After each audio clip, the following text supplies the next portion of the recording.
To show you around your new motor caravan. So first of all, this is where the mains goes in.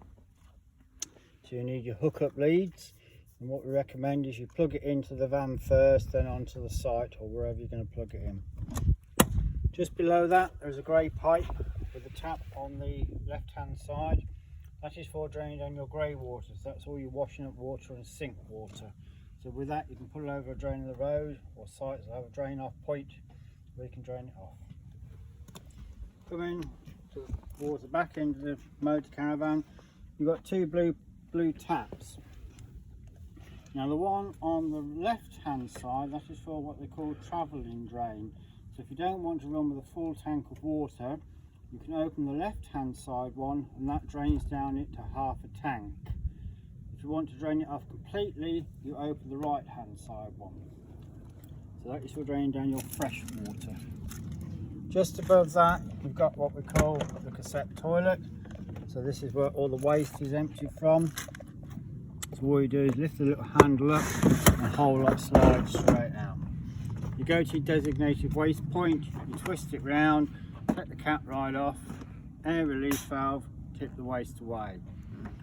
Now in here you need to put a toilet chemical, green or blue toilet chemical. So slide it back, twist the little orange handle, put your chemical straight into the waste tank.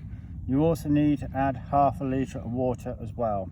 Put your chemical in and your water, give it a shake just to get it going.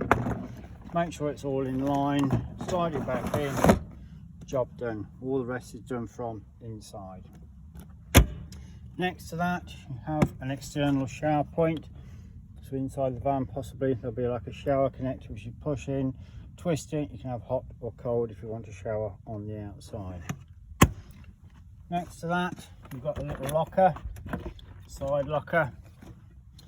So in here, just access under the bed, you can put all your bits and pieces in and whatever you want to put in it. Back end is straightforward. You also have, well, you have a tow bar, and you've also obviously got your lights and registration plate.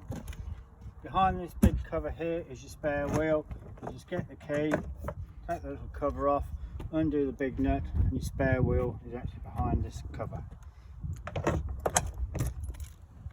Coming down to the passenger side, you have another side locker that gets you again underneath the bed. So that's just the other side of your locker to put all your bits and pieces in. Next to that you've got this cover. Now this cover is for the water heater. So whenever you are going to use your water heater you need to take this cover off. So it's from the bottom, lift it and off it comes. Stick it in your van, do what you want to do with it, but you must always take it off whenever you're going to use your water heater. But whenever you're travelling or storing the van or not using it, whatever, make sure she's popped on. Next to that is where you fill up your fresh water tank. So you just undo it, take the key out, and press it in, twist towards the back front of the van, and out she comes. And it's literally just a hose pipe straight in to fill it up. Next to that you have an external gas barbecue point. So if you've got a gas barbecue, half the job's done for you.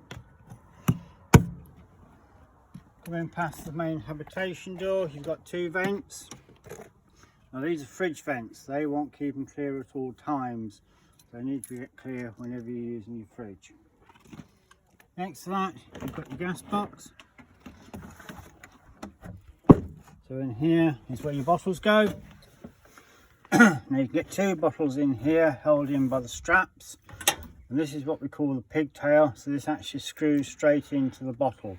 Now these are left hand thread, so it's back to front to what you think. So you do it up finger tight first, then tighten it up with a spanner.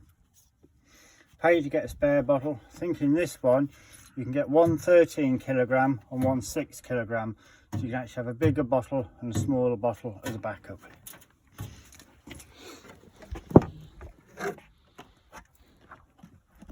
Next to that you've got your fuel, so that's where your diesel goes. That's a straightforward ignition key. Just inside the passenger door on the A pillar is your bonnet release. Now your vehicle battery on this one is actually under the seat, so it's actually under that cover just there.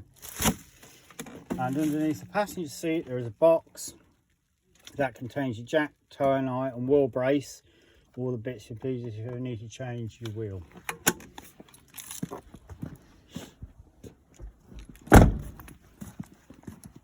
Under the bonnet you've got the usual bits and pieces. First of all, you've got your washer bottle tucked around the corner, you've got your power steering, your header tank, your radiator and your brakes. If you ever need to access these two, you just take this little cover off just at the top here. Oil fillers on top of the engine as usual, and the dipstick is at the front of the engine. Now, one of the questions was asked, the cam belt. The cam belt has been replaced, so it's been written under there. Replaced on 26th of the 8th for 37,000 miles, so it has had the cam belt.